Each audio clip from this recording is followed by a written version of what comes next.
Donc, ça c'est la deuxième partie. S'agissant du Fils, c'est Dieu qui nous donne un Fils. Vous voyez? Donc, le Fils vient demeurer dans l'adresse. Non, parce que je parle de l'adresse. Ça, c'est la deuxième partie de ma vidéo. Je parle de l'adresse. Je disais que chacun a son adresse. Même les sans-abri, les sans-domicile fixe, ils ont une adresse qui est la rue. On doit vous retrouver. C'est très important. Vous avez aujourd'hui, on a développé, comment dirais-je, la technologie. Nous nous retrouvons avec plusieurs adresses. Tu as une adresse email, tu as l'adresse de chez toi, tu as l'adresse dans ton portable. On est un peu partout avec plusieurs adresses et plusieurs références. Vous voyez?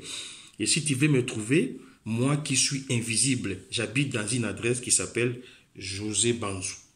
Ça, c'est une adresse créée par mon père, procréée par mon père et ma mère.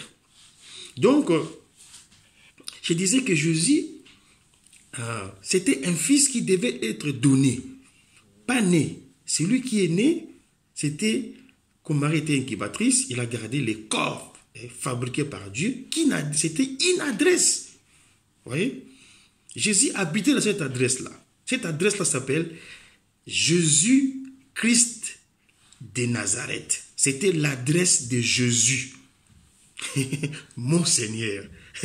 À un moment, il habitait là-bas dans Jésus-Christ de Nazareth. L'homme, comme on appelle, l'homme de Galilée. Donc, mon Seigneur à moi, mon Dieu à moi, a habité dans sa vie.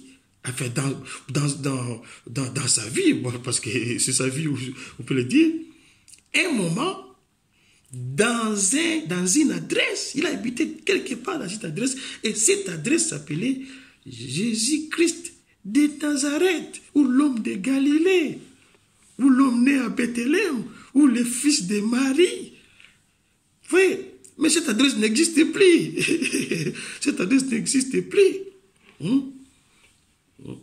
Cette adresse n'existe plus en tant que telle, parce que cette adresse est morte. Et cette adresse a été changée. Vous voyez, Jésus-Christ a changé de corps. Ce corps qui ne perçait pas les murs, qui attendait qu'on lui ouvre. Ce corps qui fouillait les attaques humaines. Aujourd'hui, ce corps peut percer les murs, on peut le voir partout. Voilà, ce n'est plus le même corps, ce n'est plus la même adresse. Vous voyez, il n'est plus à Jérusalem, il n'est plus à Galilée. Voilà. Mais maintenant, par cette position, Jésus-Christ veut changer maintenant d'adresse. Or, ici dans Jean, chapitre 15, au verset 7, la Bible dit, « Si vous demeurez ou en moi. » Donc, Jésus-Christ veut nous changer d'adresse. Nous sommes censés de changer d'adresse. Vous savez, dans ce monde ici, on ne peut pas concevoir que les gens restent dans la même adresse pendant des années et des années. Il arrive que le destin vous amène, par exemple, dans d'autres adresses. Il y en a qui sont français, mais qui sont nés à Lubumbashi, ils ont grandi au Cameroun, à un certain moment, ils étaient en Côte d'Ivoire. L'homme est censé de changer, il est en mutation, changer d'adresse selon que les circonstances de la vie les contraignent. Et Jésus veut nous changer d'adresse. Parce qu'il sait que là où nous habitons, ce n'est pas du tout satisfaisant. Et cela ne va pas nous donner gain de cause. C'est pour ça qu'il veut que nous puissions changer d'adresse, bandeko. Allez tout changer d'adresse.